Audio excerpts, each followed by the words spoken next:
அட்டகாசமான சுவையில் ஹோட்டல் ஸ்டைலில் ஒரு வெஜ் சால்னா ரெசிபி தாங்க பார்க்க போகிறோம். இட்லி, தோசை, சப்பாத்தி எல்லாத்துக்குமே அட்டகாசமாக இருக்கும். அவ்வளோ ருசியாக இருக்கும். அடிக்கடி செஞ்சுட்டே இருப்பீங்க. அந்தளவுக்கு டேஸ்ட் வேறு லெவலில் இருக்குங்க. மிஸ் பண்ணாமல் இது ட்ரை பண்ணி பாருங்கள். வீடியோ ஸ்கிப் பண்ணாமல் ஃபுல்லாக பாருங்கள். வீடியோக்கு ஒரு லைக் கொடுத்துட்டு வாங்க. எப்படி செய்யுதுன்னு பார்க்கலாம். முதல்ல இதுக்கு ஒரு மசாலா ரெடி பண்ணிக்கலாங்க. கடாயில் 2 பட்டை சேர்த்துக்கோங்க, 3 கிராம்பு சேர்த்துக்கலாம், 2 ஏலக்காய் சேர்த்துக்கோங்க, கொஞ்சமாக கல்பாசி சேர்த்துக்கலாம். கல்பாசி கண்டிப்பாக சேர்த்துக்கணுங்க. அடுத்து 1 டீஸ்பூன் அளவுக்கு மிளகு, 1 டீஸ்பூன் அளவுக்கு சோம்பு, 1/2 டீஸ்பூன் அளவுக்கு சீரகம் சேர்த்துக்கோங்க.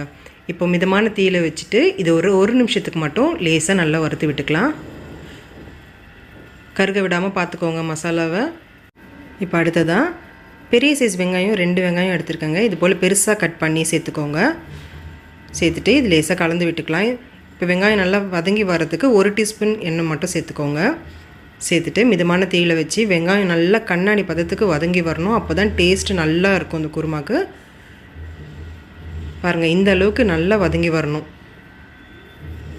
அடுத்ததாக ஒரு 1/2 கப் அளவுக்கு கொத்தமல்லி தழையை சேர்த்துக்கோங்க. 1/2 கப் அளவுக்கு புதினா தழையை சேர்த்துக்கோங்க. இந்த சால்னாக்கு புதினா கொத்தமல்லி கண்டிப்பாக மிஸ் பண்ணாமல் சேர்த்துக்கோங்க. அப்போ தான் டேஸ்ட் சூப்பராக இருக்கும். இப்போது கொத்தமல்லியும் புதினாவும் நல்லா சுருண்டு வதங்கி வர வரைக்கும் மிதமான தீயில் இதை நல்லா வதக்கி விட்டுக்கோங்க. அடுத்து ஒரு பெரிய சைஸ் தக்காளியை இது போல் கட் பண்ணி அதையும் சேர்த்துக்கோங்க. சேர்த்துட்டு தக்காளி நல்லா வதங்கி வரட்டும். ஒரு 2-3 நிமிஷத்துக்கு மிதமான தீயில் நல்லா வதக்கி விட்டுக்கோங்க. அவ்வளோதாங்க. இப்போ இதை நல்லா ஆற வச்சுட்டு மிக்ஸி ஜாருக்கு மாற்றிக்கலாம். இது கூட ஒரு 1/4 கப் அளவுக்கு மட்டும் தண்ணி சேர்த்துட்டு நல்லா பேஸ்ட்டாக அரைச்சி தனியாக எடுத்து வச்சுக்கோங்க. இப்போ இன்னொரு மசாலா ரெடி பண்ணிக்கலாம். ஒரு மிக்ஸி ஜாரில் 1/4 கப் அளவுக்கு தேங்காய் சேர்த்துக்கோங்க. இது கூட 10 நிமிஷம் போல் ஊற வச்ச ஒரு 10 முந்திரியும் அதுலேயே ஒரு டீஸ்பூன் அளவுக்கு கசகசாவும் சேர்த்து ஒரு 10 நிமிஷத்துக்கு ஊற வச்சுருக்கேன். அதை தண்ணியோடு சேர்த்து நல்லா பேஸ்ட்டாக அரைச்சி தனியாக எடுத்து வச்சுக்கலாம். இப்போ குருமா ரெசிபி செய்ய ஆரம்பிச்சிடலாம். குக்கர் வச்சுக்கோங்க. 4 டேபிள் ஸ்பூன் அளவுக்கு எண்ணெய் சேர்த்துக்கோங்க. சால்னாக்கு கொஞ்சம் எண்ணெய் எக்ஸ்ட்ராவாக சேர்த்தா தாங்க நல்லாயிருக்கும். எண்ணெய் காஞ்சதும் ஒரு 1/2 டீஸ்பூன் அளவுக்கு சோம்பு சேர்த்துக்கோங்க. 2 பிரிஞ்சி இலையை சேர்த்துட்டு இது லோ ஃப்ளேமில் இப்படி கலந்து விட்டுக்கோங்க. அடுத்ததாக ஒரு பெரிய டேபிள் ஸ்பூன் அளவுக்கு இஞ்சி பூண்டு விழுது சேர்த்துட்டு நல்லா பச்சை வாசனை போகிற வரைக்கும் இது நல்லா கலந்து விட்டுக்கோங்க. இஞ்சி பூண்டு கொஞ்சம் அதிகமாக சேர்த்திங்கனாலும் டேஸ்ட் ரொம்ப நல்லாயிருக்குங்க. ஒரு 2 நிமிஷம் போல் இதை நல்லா கலந்து விட்டுட்டு பொடியாக நறுக்குன்னா ஒரு பெரிய சைஸ் வெங்காயத்தை சேர்த்துக்கோங்க. சேர்த்துட்டு நல்லா கலந்து விட்டுக்கலாம். வெங்காயம் நல்லா வதங்கி வரணும். லைட் ப்ரௌன் கலரில் வர வரைக்கும் நல்லா வதக்கி விட்டுக்கோங்க.